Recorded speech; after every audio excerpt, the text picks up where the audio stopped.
Oh, hey guys. I'm Mr. Johnson. I am the band and orchestra director at Pacific Trails Middle School and the symphonic band director at Canyon Crest Academy.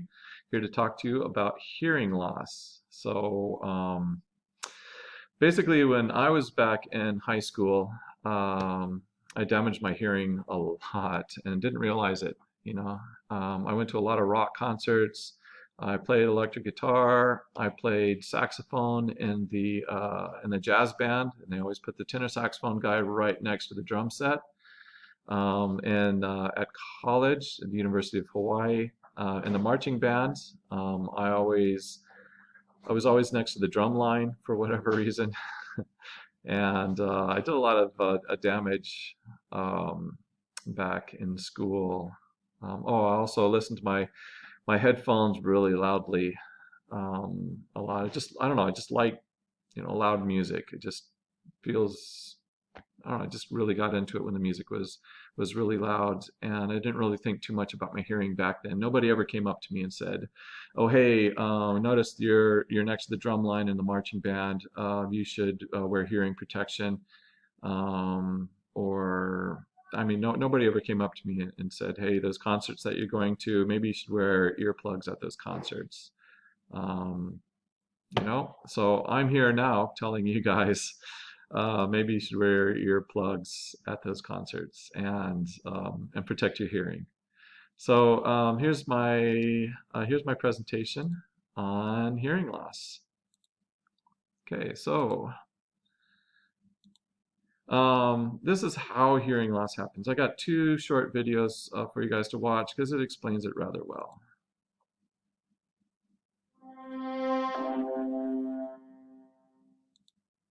Genes play a big role in age-related hearing loss, but other factors are at play.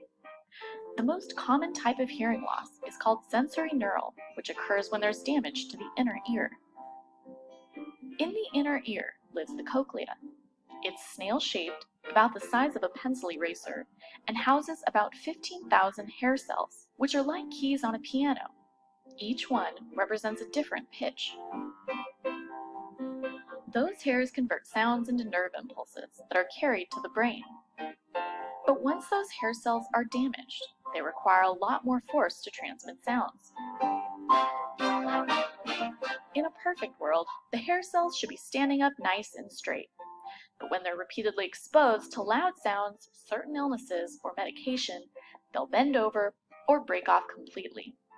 And once these hair cells are lost, they can't be restored in humans. Another type of hearing loss is conductive. It's usually caused by an active out or middle ear infection, earwax buildup, or trauma to the eardrum. And a mixed hearing loss is a combination of sensorineural and conductive. How can you protect your ears?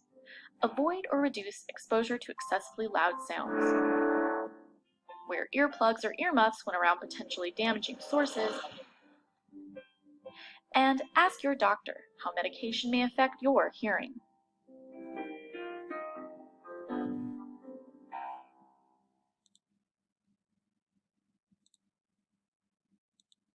All right, and here's the second video, which gives a really cool 3D image of exactly what goes on in the inner ear during hearing loss. They talk about those hair cells that go down and don't get back up again. So here we go. I don't like them as much. I prefer the original. That's it. I'm an original kind of guy. Did you eat all the cake? You got me.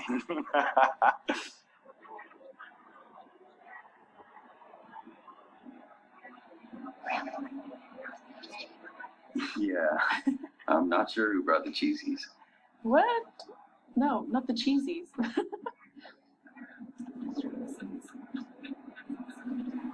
What's that?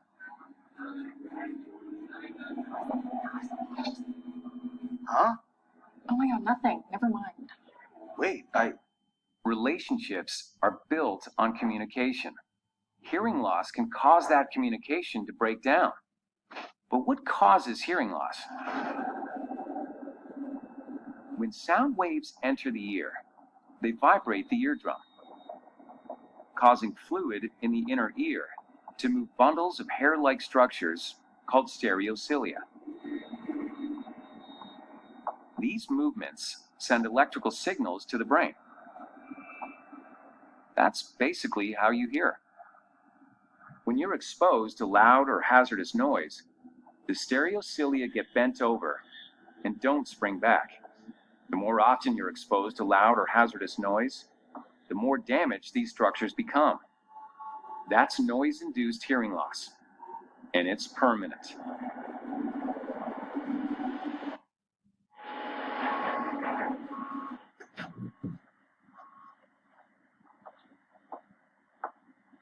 So start wearing hearing protection now, and protect your hearing. I really like those jeans on you. Yeah? I really like you too.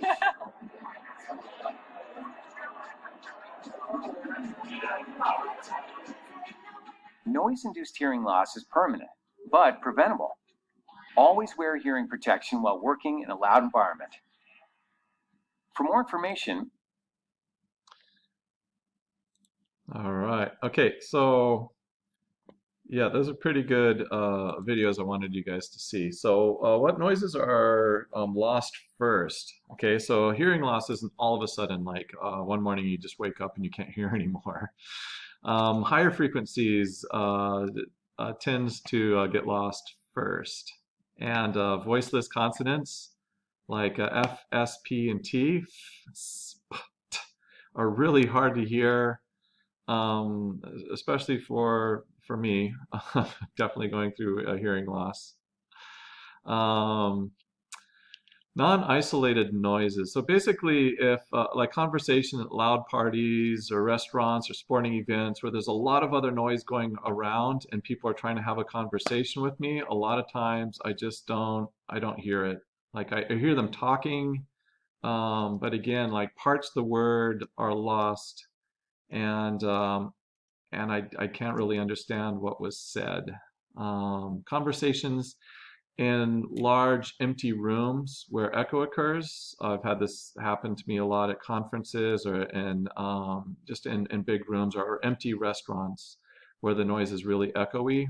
I can't, a lot of times I just can't understand the conversation. And again, a person with hearing loss, they'll hear your conversation, they'll hear you speak, but then they don't understand you because parts of certain words in that sentence are lost. So if you guys come up to me and you're like, "Hey, Mr. Johnson, something, something, blah, blah, blah, blah," and I say something back that doesn't quite make sense, it's probably because I didn't really hear what you said. Happens to me a lot. So here's how to prevent these things.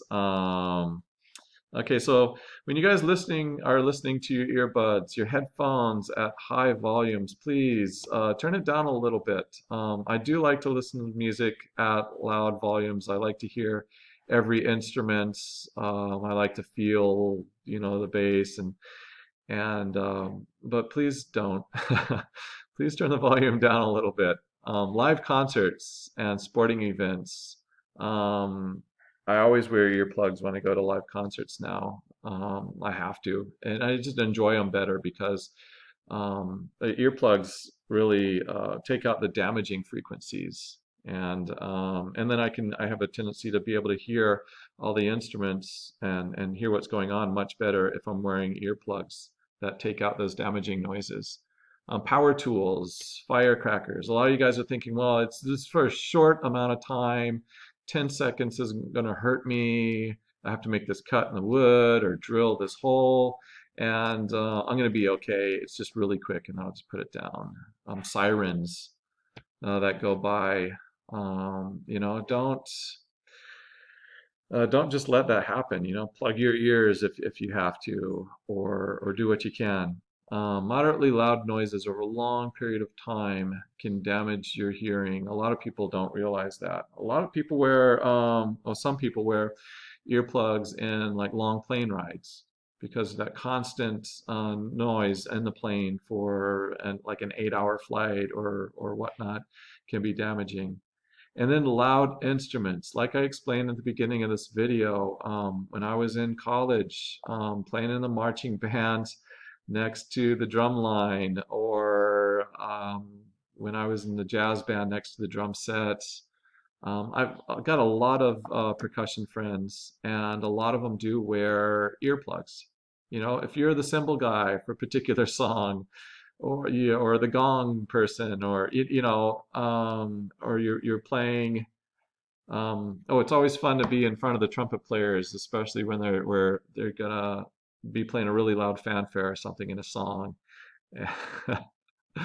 And it's loud. It's very loud, and you should be wearing earplugs. Okay, so people think that earplugs will just take out like all of the sound, and the cheaper ones, the foam earplugs, they will, but most of these other like musicians earplugs that I'm going to talk about, let's talk about that now.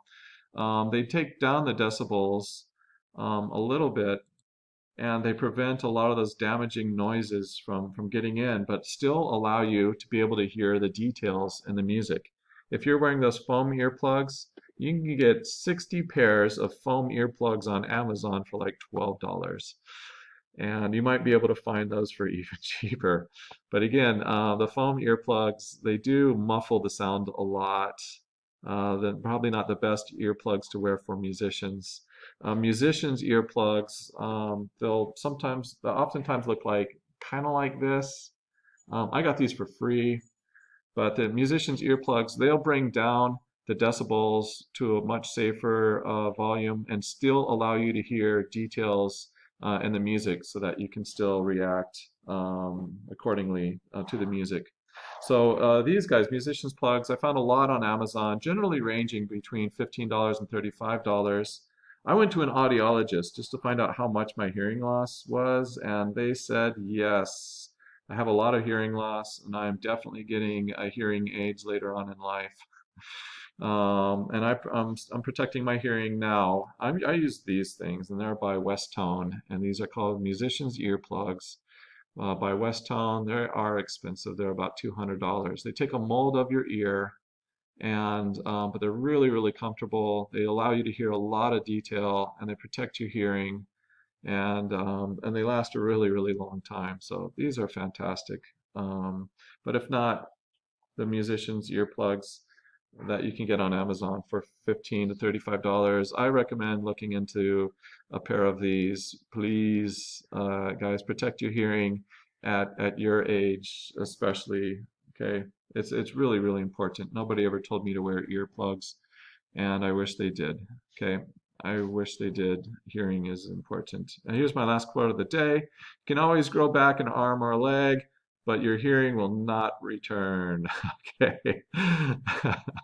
Anyway, wanted to leave you with that. Thanks, guys, for watching the video, and enjoy. Bye, guys.